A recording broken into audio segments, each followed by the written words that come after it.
3 years after my marriage collapsed, I stood on a stage in a black-tie ballroom, lights in my eyes, executives watching my every move. And then I saw her, my ex-wife, sitting in the audience, crying. In that moment, every failure, every night I thought my life was over, every dollar I lost and rebuilt flashed through me at once. She had left when I had nothing, and now she was watching me speak from the center of the world she once believed I'd never reach. Life as I knew it felt steady, almost comfortably predictable, and yet there was always this faint, unspoken tension that reality could change at any moment. My name is Brandon, and 3 years ago I thought I had everything figured out. A stable job as a back-end software engineer at Airbnb, a secure income, a life planned down to routines, and a marriage to Catherine, a woman I genuinely believed I knew completely. We met at the local gym where she worked at the front desk. There was something effortless about our conversations that drew me in, a magnetic energy that made our chats feel natural and easy, as if the universe had designed our paths to cross. Over months, those conversations deepened into dates, and dates into a commitment I believed would last forever. We married, thinking love and trust were shields strong enough to withstand anything. Our routines seemed ideal.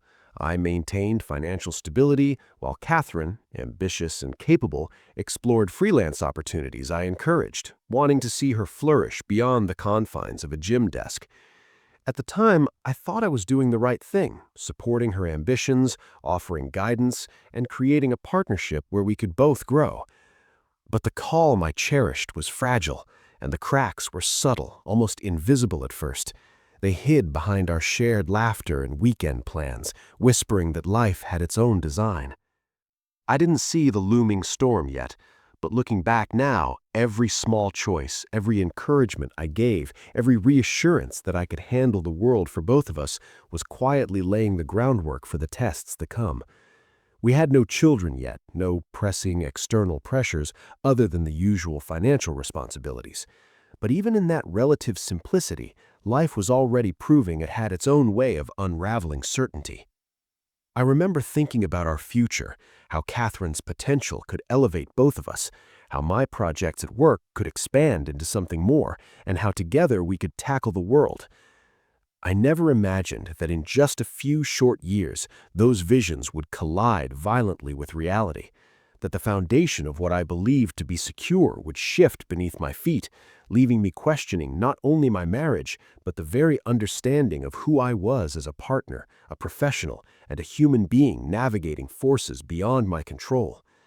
At the time, I felt confident, in control, ready to face whatever challenges arose, yet the universe was quietly orchestrating circumstances that would test everything I knew about love, resilience, and survival. And so, this is where my story begins. Not with chaos, not with betrayal, but with a life that seemed perfect, stable, and predictable. Because it is only from a place of apparent calm that true disruption can hit with maximum force.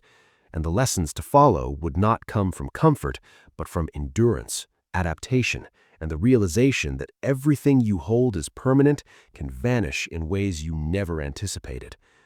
What you're about to read is the unraveling of that calm, the tipping point between stability and chaos, the moment when certainty is replaced with questions, and the life I thought I had becomes a memory I can only reconstruct in fragments, understanding finally that nothing in life is guaranteed and that the path to recovery begins long before the storm hits. After we married, life seemed steady on the surface, a routine that carried a deceptive ease. But I was beginning to notice subtle cracks beneath the everyday flow, hints of tension that I couldn't yet name. Catherine was diving into freelancing, learning the skills I had shown her, taking on projects, pitching to clients, and gradually building a small business. And I felt pride that masked a quiet unease.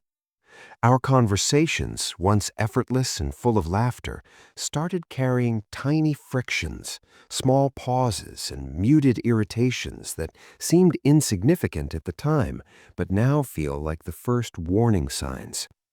I would ask her about a client, a deadline, or a project, and her responses sometimes felt sharp, clipped, or distracted, as if something else weighed on her mind, though I had no way of knowing what it was.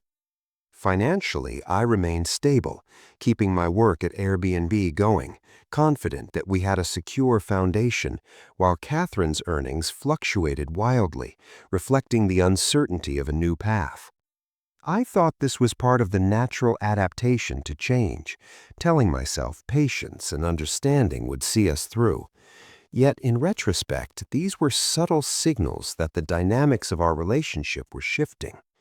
One minor disagreement about household chores or a missed dinner could flare into tension far stronger than it should, and I often found myself analyzing her tone, her posture, the slight narrowing of her eyes, cataloging patterns I didn't yet fully understand.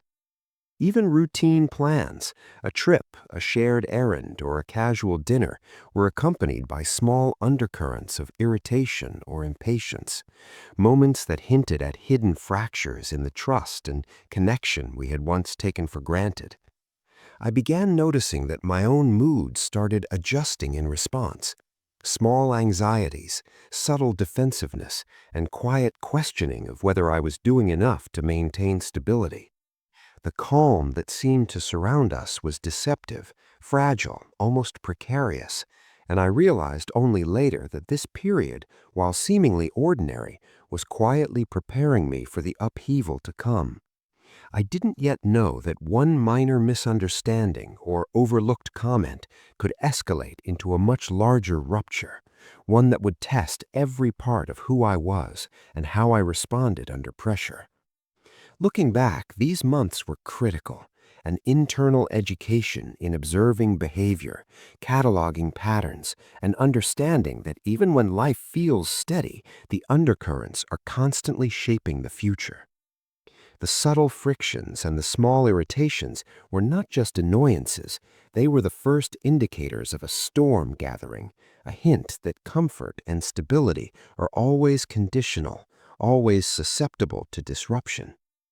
At the time, I told myself it was just growing pains, adaptation to change, and the natural stress of financial and personal development. But in truth, I was witnessing the very early stages of fracture, a quiet reminder that nothing, not even love or shared history, is invulnerable. This module is about noticing, about awareness, and about the first small signs that calm can be misleading, that beneath smiles and surface routines, the tiniest sparks can ignite a chain of events that will redefine a life. And while there was no immediate catastrophe, a casual argument, a delayed response, or a slight look of frustration could have been the first tangible trigger of a larger upheaval, one that would ultimately shape the trajectory of my marriage, my resilience, and my understanding of how fragile trust and connection truly are. As Catherine's freelancing career picked up, I began noticing subtle shifts in her behavior that left me unsettled. I would catch myself hesitating before asking even the simple questions, unsure if my words might spark an overreaction I wasn't ready for. Even mundane conversations about bills, groceries, or weekend plans became exercises in careful observation, gauging her tone and timing before speaking. At first, I tried to attribute these changes to stress or the pressures of adapting to a new work routine. But small incidents began accumulating into an unmistakable pattern. She would cancel plans at the last minute with a shrug that stung, reply to texts with curt one-word answers, or snap at me over minor oversights that previously wouldn't have mattered. One evening, I asked her to help review some project details I was struggling with. Her response was sharp, dismissive, and laced with blame, as if my request was a burden rather than a need. That moment felt like the first clear crack in the life we'd built together. Financial strain after my Airbnb layoff amplified the tension. I suggested she pitch in to balance our dwindling resources, and what should have been a practical discussion turned into frustration on her part. Arguments grew, small grievances became major fights, and I began cataloging the subtle patterns of her reactions, which topics triggered irritation, what times of day her patience thinned, and how small requests could ignite disproportionate responses. It wasn't just about money or logistics anymore. It was about a growing emotional distance, the feeling that the person I married was morphing into someone I didn't recognize. At the same time, I noticed my own mindset shifting. I became guarded, careful with words, and constantly analyzing her responses for hidden meaning, aware that one misstep could escalate tension further. The calm we once relied on felt fragile, and beneath that fragile veneer, an underlying tension threatened to fracture everything we'd worked for. One afternoon, after a minor disagreement about household chores, Catherine left the room in silence, slamming the door behind her. I remember sitting there, stunned, realizing that the invisible thread holding our relationship together had begun to fray. That single incident crystallized what had been simmering. Observation alone wasn't enough. The stakes were no longer abstract. They were personal, emotional, and pressing. I understood then that the next miscalculation, however small, could push us past a point of no return. The tension, previously internal and reflective, now had the weight of consequence. Every gesture, every word, every glance mattered. I was caught in a precarious balance, trying to navigate a partner's changing demeanor while confronting my own growing anxiety. And beneath it all, a quiet awareness settled in. The life I thought was stable and predictable had already begun shifting, and I could sense that the first major rupture was imminent, a turning point that would force action, not just reflection. It started subtly, almost imperceptibly, but the first real fracture hit when Catherine began making choices that directly undermined the life we had carefully constructed together. I remember that morning vividly. I had prepared an outline for a client project that was critical to keeping my side venture afloat, and when I asked for her input on a small logistical point, she scoffed, dismissing it as unimportant, as if my work and ambitions were trivial compared to her own growing sense of entitlement. It wasn't just the words she used, it was the way she tilted her head, eyes cold and disinterested, the kind of subtle body language that carries more venom than any outburst. That tiny interaction triggered a ripple effect. My focus shattered, my patience thinned, and suddenly every minor obstacle seemed amplified. Over the next few days, I noticed more overt patterns. She began leaving bills unpaid, citing minor oversights, and made pointed comments about my income and the precariousness of my freelance work, as if to remind me that my stability was fragile and conditional. I started cataloging these incidents, as I had silently cataloged her moods before, but now the stakes were concrete. My financial projects were being affected, deadlines were slipping, and the careful equilibrium I'd built for both of us was collapsing under pressure. One afternoon, she outright refused to attend a virtual client meeting with me, claiming she was too busy to help even though it was a 15-minute check-in. The fallout was immediate. I scrambled to cover the meeting alone, improvised on points I hadn't prepared, and ended up leaving a critical impression that could have cost me future contracts. That moment crystallized a horrifying realization. Her behavior was no longer merely irritating or emotionally draining, it was actively jeopardizing my work, my independence, and the fragile sense of progress I had clawed back during the pandemic. Anger and hurt battled inside me, but I forced myself to stay composed. Outwardly, I maintained calm. Inwardly, I recorded, observed, and plotted. The contrast between her blatant disregard for our partnership and my methodical approach to containing the damage was stark, and it made me acutely aware that this was no longer a simple marital disagreement. This was a test of control, resilience, and patience under escalating pressure. By the end of that week, the emotional strain had reached a tipping point. We argued over small, mundane matters that should have been inconsequential, but the arguments carried the weight of months of subtle erosion. I began noticing that she deliberately withheld information, contradicted me in front of mutual contacts, and subtly manipulated situations to make me appear incompetent or inattentive, all while presenting herself as reasonable and poised to outsiders. It was infuriating, disorienting, and frightening. I realized I had to be careful with every word, every action, every plan, because any lapse could be weaponized. That was the first fracture, the moment I understood that our relationship had transitioned from mutual partnership to asymmetric struggle, and that every attempt to reconcile or explain would now be met with resistance or indifference. It forced me to accept that patience alone wouldn't be enough to restore stability. Action was inevitable, even if incremental, precise, and measured. And beneath the rage and betrayal, a strange clarity emerged. I couldn't control her actions, but I could control my response, my focus, and my preparation. I had reached the point where observation alone had transitioned into strategy, where the stakes were no longer hypothetical, and where the first fracture demanded that I adapt, survive, and ultimately rise above the chaos she was creating in my carefully rebuilt world. After the first fracture, I realized that passive observation and quiet endurance weren't enough. The days of waiting for Catherine to revert to the person I once knew were over, and if I wanted to preserve my sanity, my independence, and my projects, I had to take concrete steps, calculated, deliberate moves that would reassert control over my life without losing composure or credibility. I began with small but meaningful actions, reorganizing my finances to create a buffer against her unpredictable spending, documenting every interaction in detail, and tightening the structure around my freelance work so that deadlines and deliverables were insulated from domestic chaos.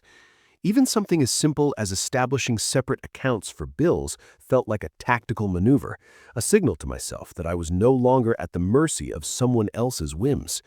But I didn't stop there. I started introducing micro-boundaries in our interactions.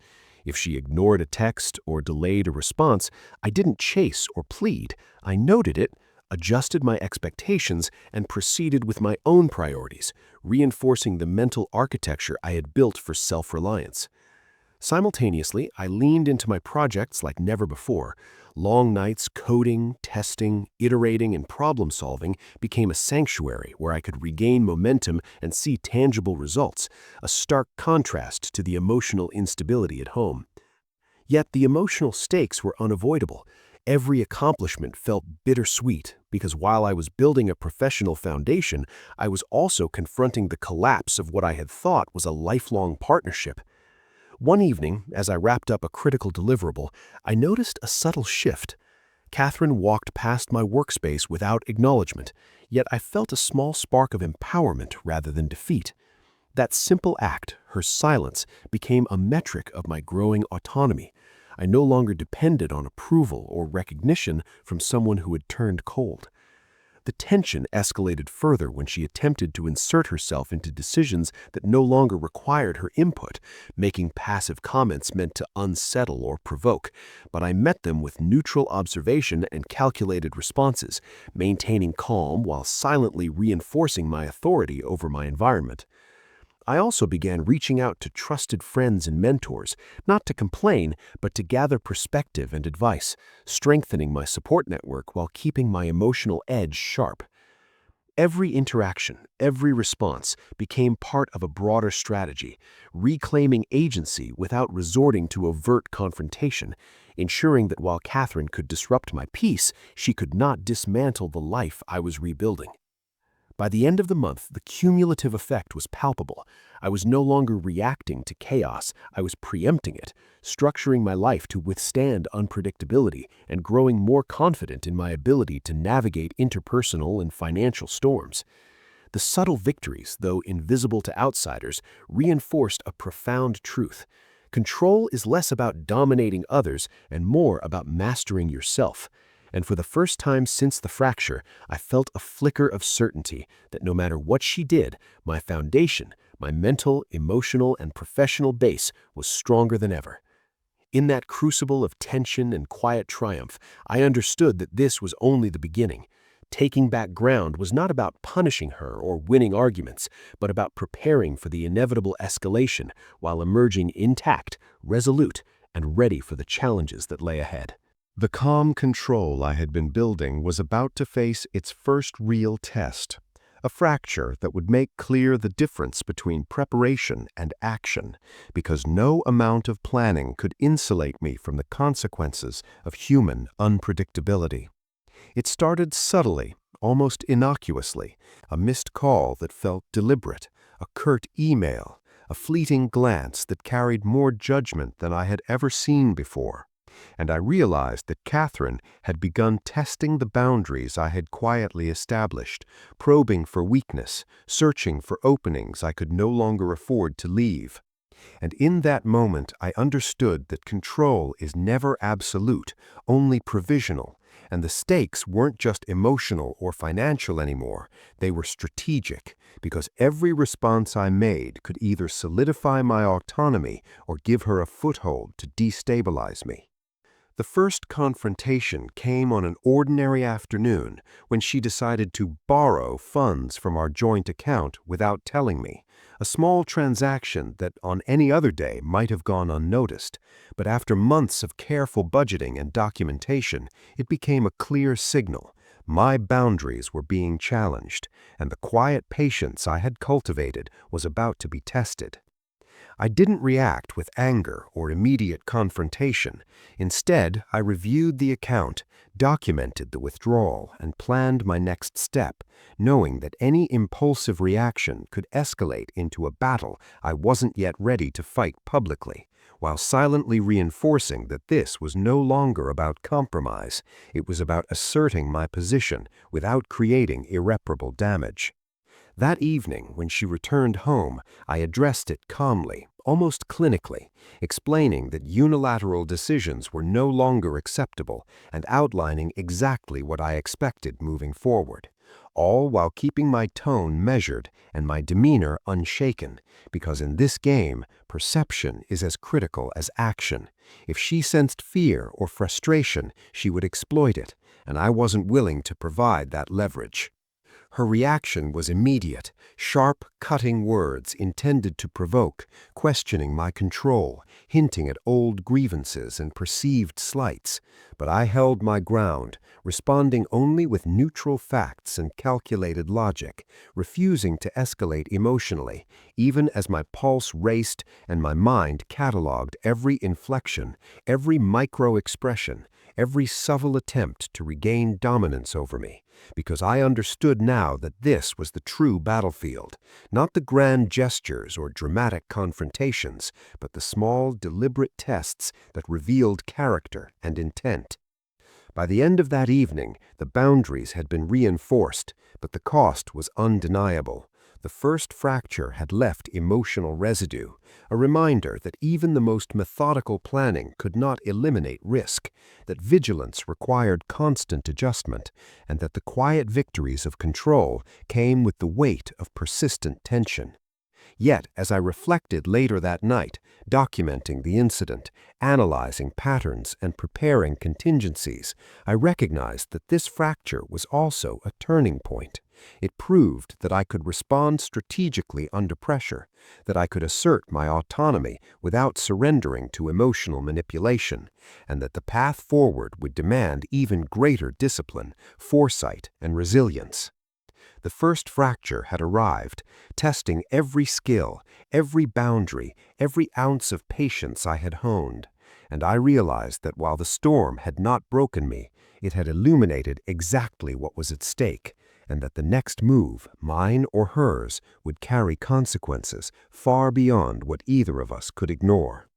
The first fracture had been a warning, but nothing could prepare me for what came next, a series of events that transformed tension into palpable danger, revealing that the game I thought I was controlling had started to control me in subtle, insidious ways.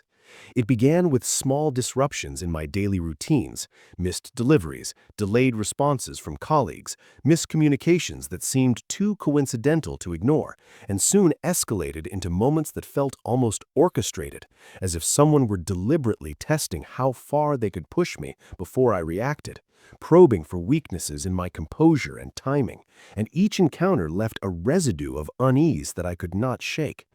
Catherine's behavior, once sporadic and easily managed, became increasingly unpredictable. She started showing up unannounced under the guise of casual errands, lingering at places I frequented, all while maintaining a facade of innocence. And I found myself recalculating every step, anticipating her moves, wondering whether the normal boundaries of a divorced relationship applied anymore, or if I had unwittingly entered a chessboard where every casual gesture had a hidden meaning and every omission was an attack vector. The tension was compounded by the realization that others were now part of the landscape, friends who inadvertently relayed information, colleagues who asked pointed questions about my personal life, even neighbors who observed and commented, all creating an invisible network of awareness I could neither fully map nor control. And I quickly understood that control was no longer just about my reactions, but about perception itself. How I presented, how I moved, how I managed information.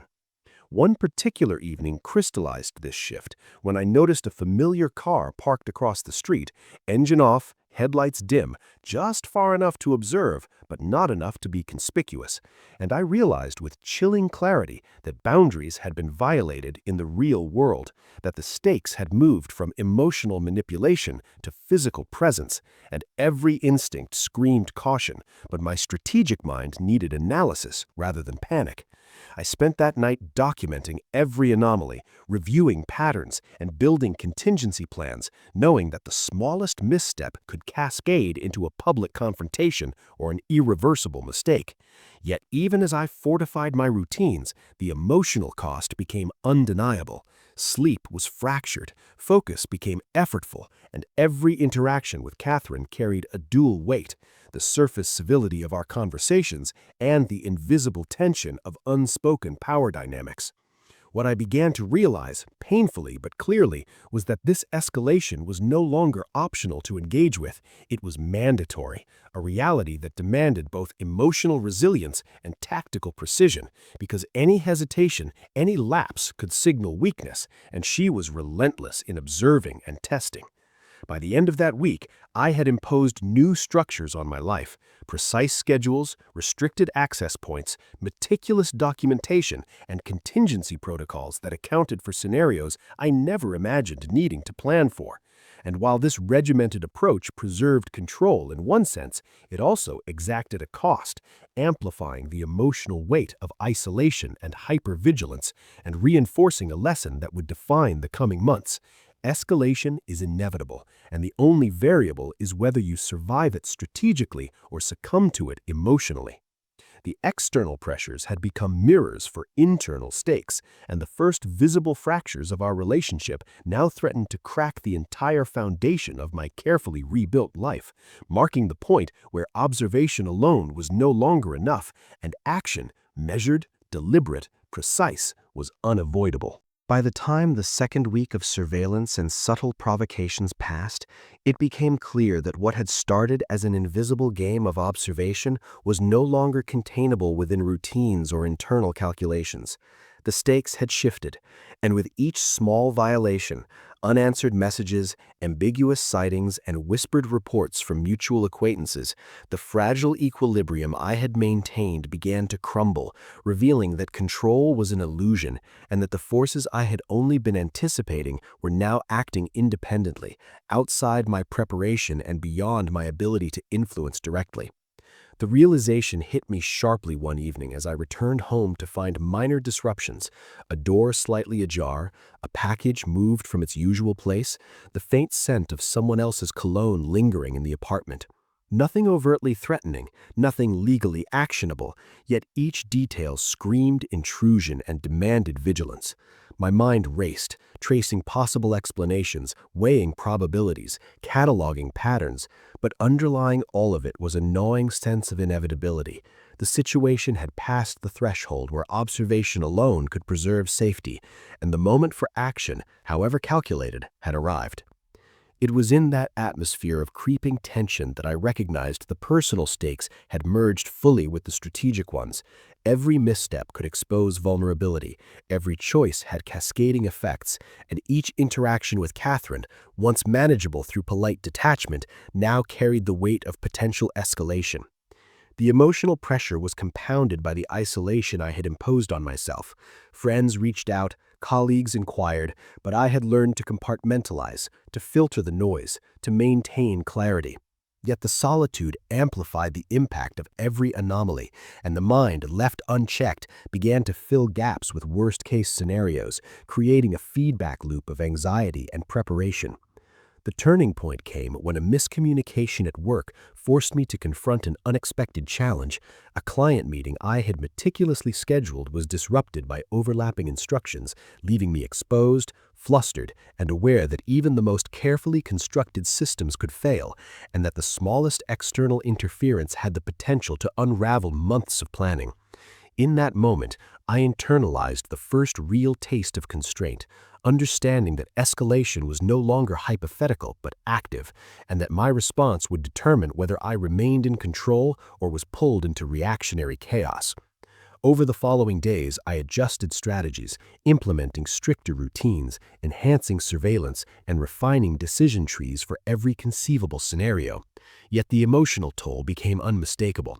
Tension was a constant companion, sleep fractured into cycles of vigilance and exhaustion, and every interaction with Catherine, whether direct or through the lens of information filtered from mutual contacts, was a potential vector for disruption, reminding me that the cost of inaction was far greater than any miscalculated response.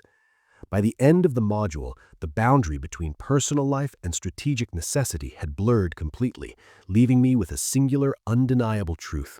The situation had crossed the line from controllable observation into irreversible consequence, and every choice moving forward would carry weight.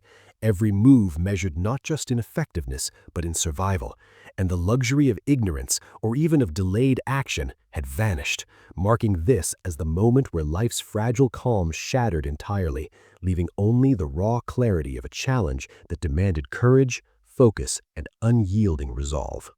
The weeks following the realization that observation alone could no longer guarantee safety were some of the most taxing I had ever faced, because the abstract threats I had been monitoring had begun manifesting in tangible ways, small at first but undeniably real, and each minor breach forced me to recalibrate not just my strategies, but my emotional equilibrium. I remember one afternoon distinctly, returning from a meeting to find my apartment subtly altered, not enough to be alarming to a casual observer, but enough to trigger every system I had put in place: a shifted chair, a drawer slightly ajar, a faint scent that wasn't mine. And in that instant, I recognized the first true cracks in the armor I had been relying on, the first moments where the invisible game of prediction collided with unpredictable human behavior, and the unsettling awareness that even the most meticulous planning could not account for every variable. It was no longer merely about being vigilant, but about responding effectively under pressure without revealing fear or hesitation, and I quickly understood that failure to act decisively in these micro moments could lead to cascading consequences that would unravel months of preparation. The tension was compounded by Catherine's growing distance, subtle gestures that conveyed dismissal or impatience, responses that carried hidden barbs, and interactions with mutual acquaintances that suggested she was moving forward in ways I hadn't anticipated, forcing me to confront not just the external consequences of her choices, but the internal ramifications on my own resilience and identity, as I questioned how to navigate a world where trust was fractured and assumptions could no longer guide decisions. Every phone call, every email, every seemingly innocent social interaction became a test of patience and perception as I filtered information, cross-referenced observations, and assessed risks, all while maintaining composure in public and professional settings, because the moment I faltered emotionally, the consequences would multiply, and I would find myself reacting instead of directing. One evening, an unexpected project complication at work amplified the pressure. Resources were misallocated, deadlines compressed, and the stress tested not only my tactical response, but my ability to remain detached enough to see the full picture. It was a stark reminder that the external world did not pause for personal crises, and that strategic mastery required constant attention, adaptability, and a refusal to let personal feelings compromise decision-making. By the time the weekend arrived, I was exhausted yet hyper-aware, Every noise in the apartment, every unfamiliar vehicle outside, every unanticipated message from friends or former colleagues became a potential vector of risk, and I realized that the situation had progressed beyond simple awareness into a state of perpetual vigilance, where emotional resilience and mental clarity were as critical as any physical precaution or strategic maneuver. The culmination of these pressures revealed a hard truth. Life had entered a new phase where stakes were no longer theoretical, mistakes had measurable costs, and each day demanded careful navigation of both external threats and internal reactions. The cracks in my armor were no longer subtle, they were the foundation for the challenges that lay ahead, and survival, success, and even personal peace depended on acknowledging that control was provisional, fragile, and continually earned, marking this module as the point where the story shifts from observation to active engagement with consequence and danger. It started with what seemed like a small, almost innocuous misstep, a decision that in isolation would have gone unnoticed, but in the context of the careful equilibrium I had built, it became the first domino to fall, triggering a cascade of events that exposed just how fragile the balance truly was.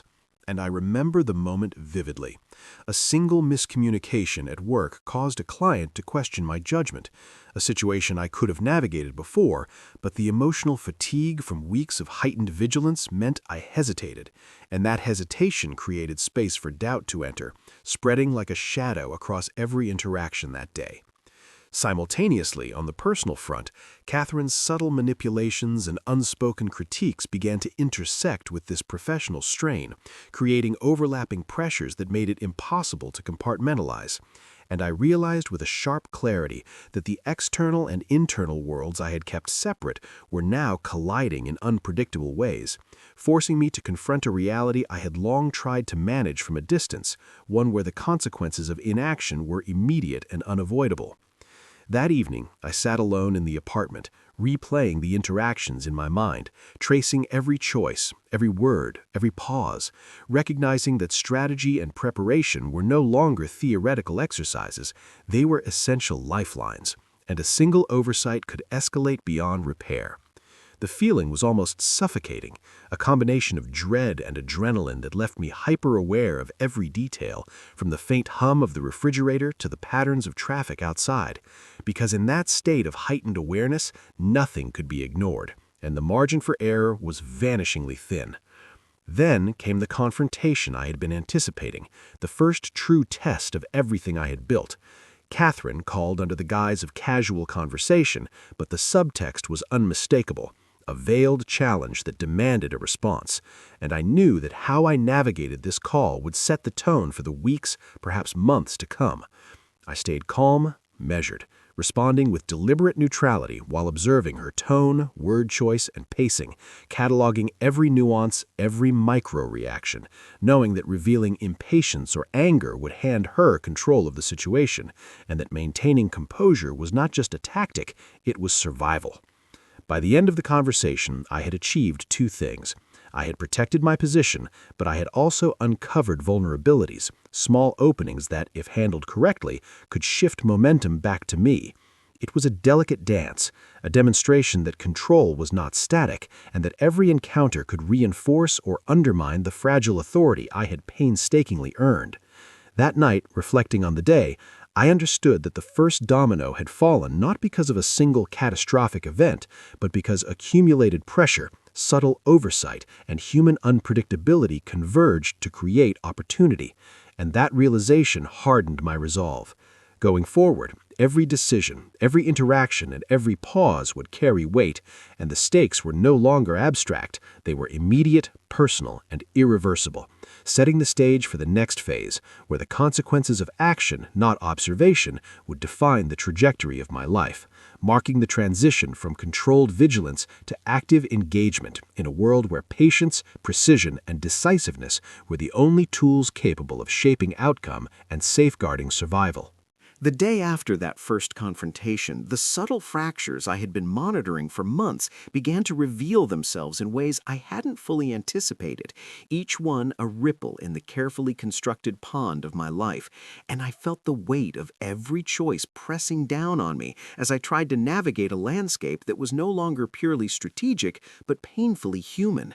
At work, minor miscommunications escalated into full-blown misunderstandings. Clients questioned decisions I had long taken for granted, and I realized that my previous confidence, built on preparation and foresight, was being tested not by incompetence but by fatigue, emotional residue, and the sheer unpredictability of other people. And I found myself double-checking every email, every meeting note, every contract clause, as if missing a comma could become a weapon against me, because in that moment it felt like it could, and the anxiety was constant, a low hum that never left me. Meanwhile, at home, the absence of Catherine had left a vacuum that no routine or distraction could fill.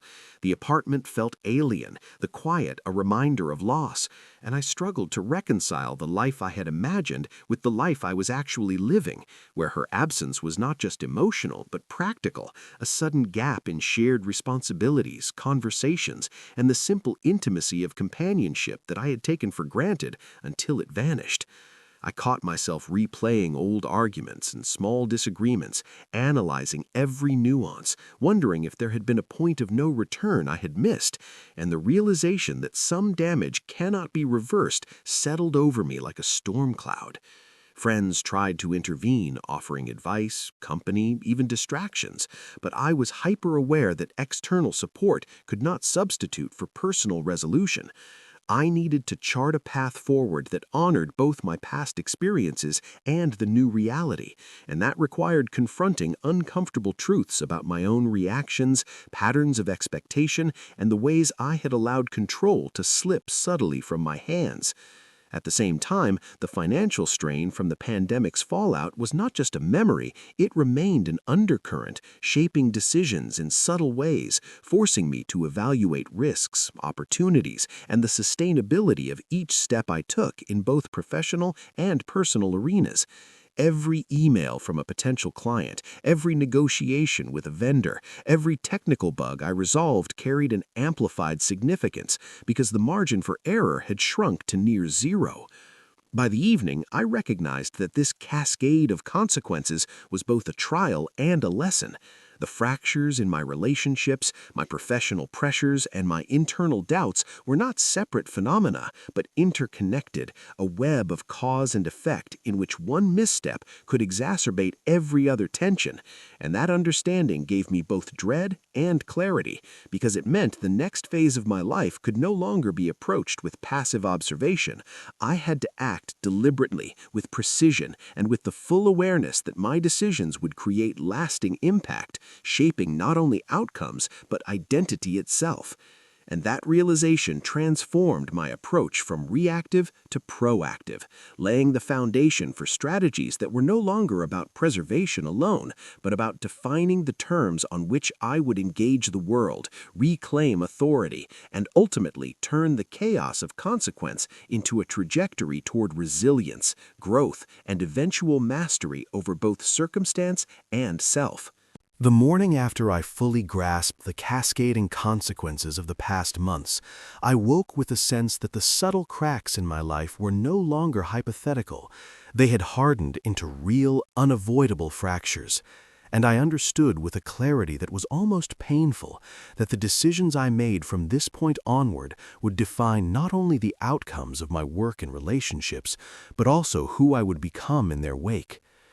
I began the day methodically, reviewing everything I had built: the AI project, the fledgling client relationships, the code, the contracts, the emails, and the hours of effort invested into late nights and weekends, because I realized that each of these elements was no longer just a stepping stone, but a linchpin in a chain that could either secure my future or let it unravel in a single misstep. And I felt the gravity of that responsibility in a way I hadn't when my challenges were only internal reflections or abstract concerns, because now stakes were tangible, external, and unforgiving.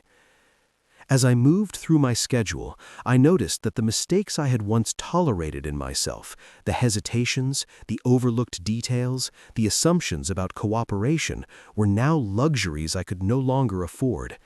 Every misjudgment could trigger a domino effect, impacting clients, colleagues, and my own credibility. And that sharpened my focus to a level that bordered on obsession, compelling me to double-check, triple-check, and anticipate not just the next move, but the next 3 moves after that, because I understood that inaction was just another form of risk. Meanwhile, the personal sphere demanded the same vigilance. Catherine's sudden reappearance in my life, her indirect messages, the knowledge of her past betrayals, and the lingering emotional residue could no longer be ignored or pushed aside. The tension between past attachments and present ambitions became a test of discipline, self-control, and emotional acuity, forcing me to separate sentiment from strategy and to treat interactions with precision, awareness, and deliberate boundaries, knowing that one misstep could reopen old wounds or create new complications. Throughout the day, I felt a strange paradox. The pressure was immense, yet it was also clarifying, exposing which areas of my life were under my control and which required careful negotiation. And I realized that this moment marked the end of passive endurance and the beginning of deliberate, irreversible action. My decisions would no longer be hypothetical exercises in planning. They would carry consequences that could not be undone. And that knowledge transformed my mindset from cautious to decisive. By evening, I had made choices that would alter the trajectory of both my personal and professional life. Commitments to clients, deadlines for deliverables, boundaries with Catherine, and plans for scaling the AI project, all executed with precision, awareness, and an acceptance that failure, if it occurred, would not be reversible. In that crucible of awareness, I understood that resilience is forged not just by enduring pressure, but by acting decisively under it, and that every deliberate step I took from that point forward was a testament to the lessons I had learned from betrayal, loss, and personal collapse, turning the weight of consequence into fuel for transformation and laying the foundation for a future defined not by fear of failure, but by mastery over circumstance, strategic clarity, and the unwavering commitment to turn the chaos of past missteps into a trajectory of purposeful, irreversible momentum.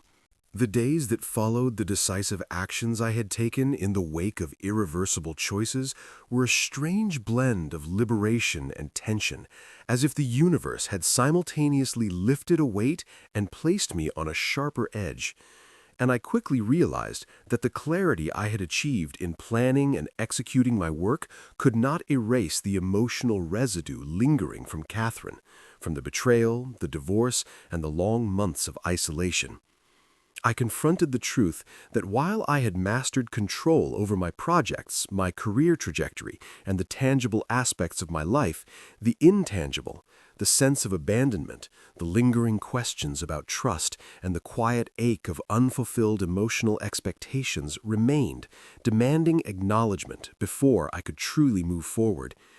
And it was in this quiet, almost invisible confrontation that the real work began. Each interaction I had in this period became an exercise in emotional literacy, weighing responses, observing reactions, and testing boundaries, not just professionally, but personally, because I had to reconcile the man I had become with the man I thought I would be before everything fell apart. I started noticing how subtle triggers, her name, a news story, a mutual acquaintance, could ignite a cascade of feelings I had long buried.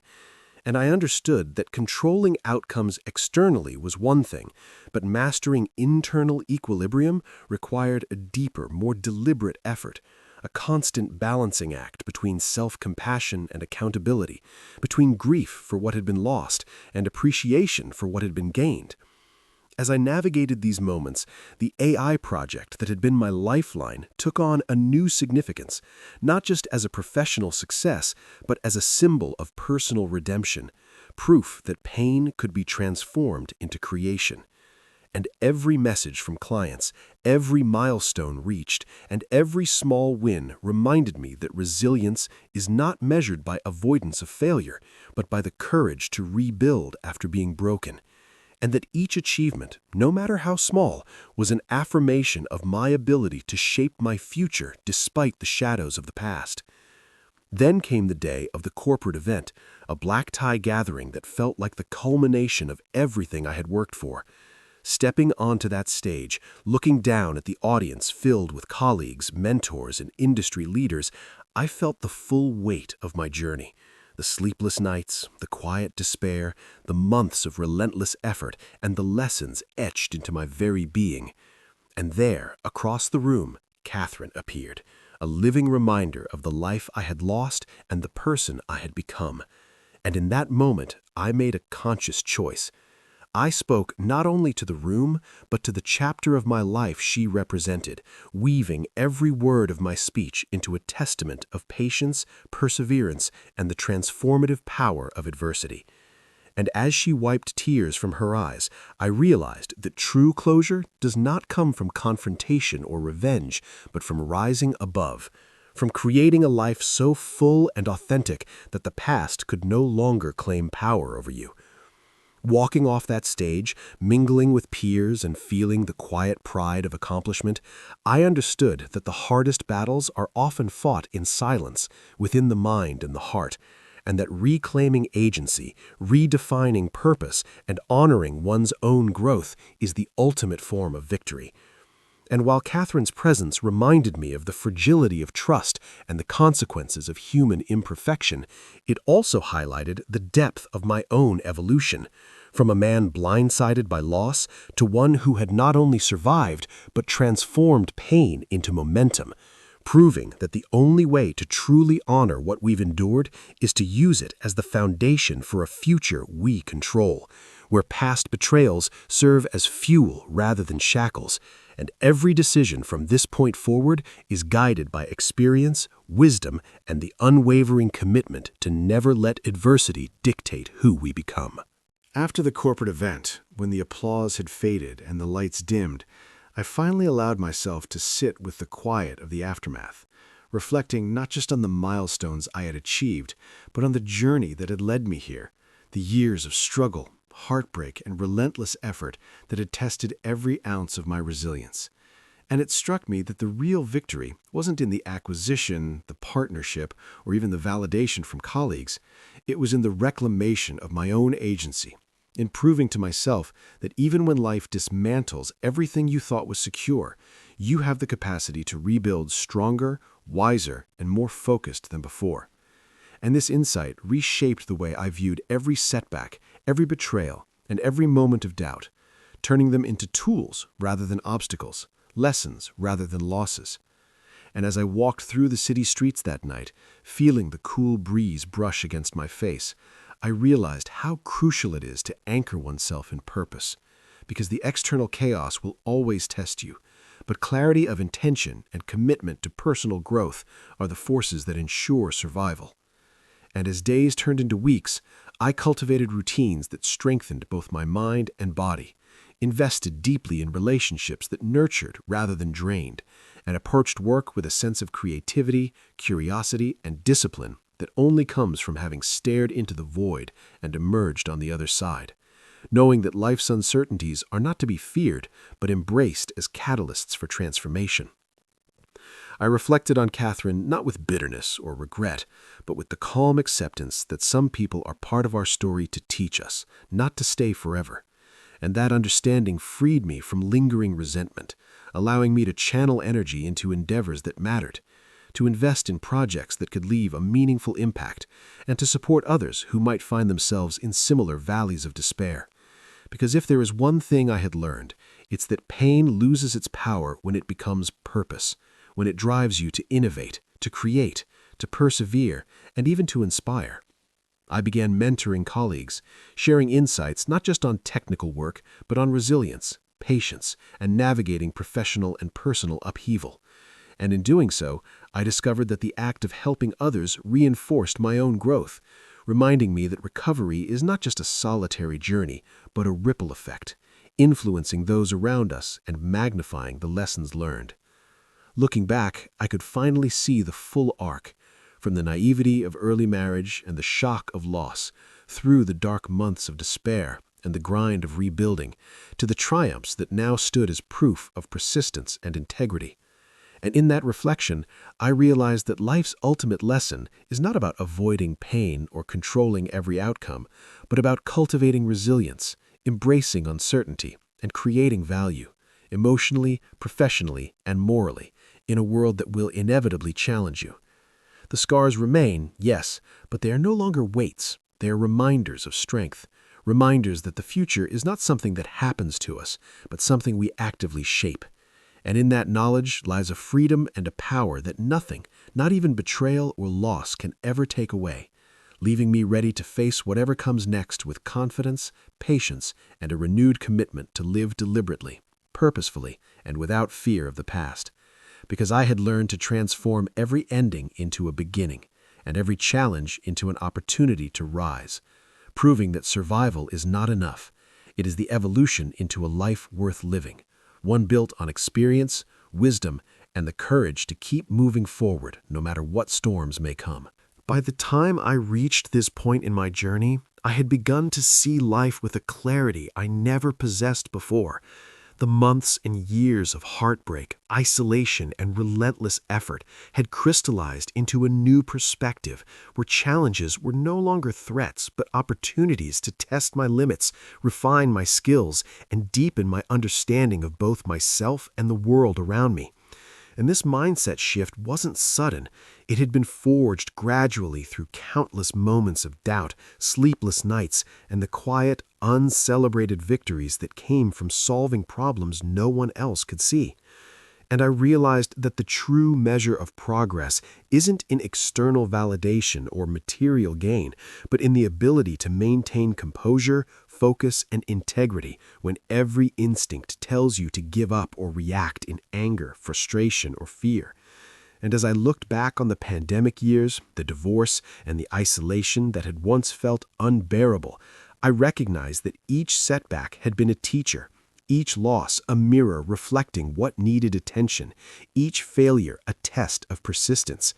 And through this lens, even Catherine's betrayal and the months of emotional abandonment became components of a larger curriculum on resilience, trust, and self-reliance, teaching me that while we cannot control the actions of others, we can control how we respond. And in mastering that response, we reclaim power, dignity, and direction.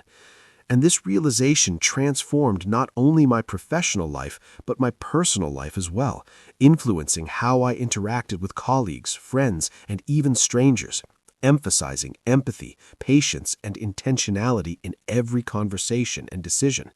And it reshaped my approach to work, turning each project into an exercise in discipline, creativity, and strategic thinking, reminding me that true mastery comes from combining skill with emotional intelligence and a grounded sense of purpose.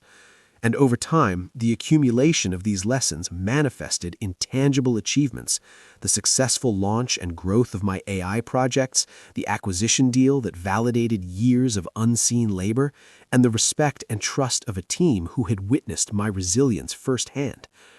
And yet, beyond these accomplishments, the most profound transformation was internal, a quiet confidence that no external event could destabilize, a sense of calm anchored in the knowledge that I could navigate uncertainty, rebuild from collapse, and create opportunity from adversity. And this internal mastery extended to how I viewed relationships, how I set boundaries, and how I prioritized what mattered most, understanding that success without balance and emotional health is hollow. And I learned to protect both my energy and my focus, allowing me to invest fully in endeavors and people that aligned with my values, aspirations, and growth. And as the world continued to evolve around me, with its surprises, setbacks, and opportunities, I felt equipped to face each new day with intentionality and clarity, not as someone who had merely survived, but as someone who had been transformed, someone who could harness adversity as fuel, convert pain into insight, and create a life that reflected not only achievements, but resilience, integrity, and wisdom. And in that realization, I understood the ultimate lesson. Mastery is not a destination.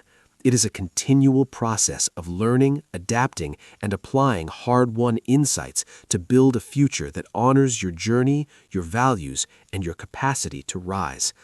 And with that awareness, I could finally step forward into life with confidence, purpose, and the knowledge that no matter what comes next, I am capable, prepared, and unstoppable. As I sat back after years of struggle, betrayal, rebuilding, and unexpected triumphs, I realized that the story of those 3 years wasn't just about losing my marriage, facing financial collapse, or even achieving professional success. It was about learning how to endure, adapt, and emerge stronger. And this realization wasn't immediate. It had to be earned through long nights of doubt, moments of despair when even the simplest tasks felt insurmountable, and the countless tiny victories that, when added together, formed a foundation of resilience I could rely on. And what I discovered most profoundly is that life's chaos, its betrayals, its unforeseen setbacks, doesn't define us. Our response does. And so I stopped looking backward with regret or bitterness, acknowledging that every challenge, every heartbreak, every moment of uncertainty had been a necessary teacher, shaping my patience, focus, and perspective. And I learned that true strength isn't measured by wealth, status, or recognition, but by the ability to maintain clarity and purpose when everything around you seems to be collapsing. And as I rebuilt my career, turning a side project into a flourishing AI venture and witnessing the acquisition that validated years of unseen effort, I realized that external success is fleeting if it isn't anchored in internal growth. And that growth comes from self-reflection, persistence, and learning to trust not just the process, but oneself. And when I unexpectedly saw Catherine again at that corporate event, tears in her eyes, I understood that life rarely offers neat resolutions, but that doesn't mean the story isn't complete. Closure comes from within, not from the people or circumstances that once hurt you. And this awareness gave me freedom, the freedom to move forward without resentment, without fear, and without attachment to what could have been. And in that freedom, I found a sense of peace that had eluded me during the darkest days, a calm confidence that no external force could shake. And I realized that while I could not change the past, I could choose how it shaped me, turning pain into purpose, setbacks into lessons, and heartbreak into motivation. And now, as I look to the future, I see opportunity everywhere, not because the world has changed, but because I have. And that change, my transformation, allows me to navigate life with focus, integrity, and resilience. And I want to leave you with this thought. No matter what storms you face, no matter how deep the pain or how uncertain the path ahead, you have within you the ability to rise, rebuild, and create something meaningful. And just as I did, you can transform hardship into fuel for growth, and loss into clarity, and challenges into stepping stones toward a life that reflects your values, your strength, and your vision. And if there's one thing I've learned that I want every viewer to carry forward, it's this. Patience, persistence, and self-belief are more powerful than luck, timing, or external validation. And if you commit to them, you will not just survive, you will thrive. And while my story has reached this chapter's end, your story is still unfolding, full of potential and possibility. And I want to hear from you. What would you do if you faced similar challenges? How would you rise? Share your thoughts, your experiences, your lessons in the comments, because the truth is that we learn as much from each other as we do from our own trials. And if this story inspired you, please like, share, and subscribe so we can continue exploring real human experiences together, because every story has a lesson, every challenge has a reward, and the future is yours to shape. So take it, own it, and keep moving forward.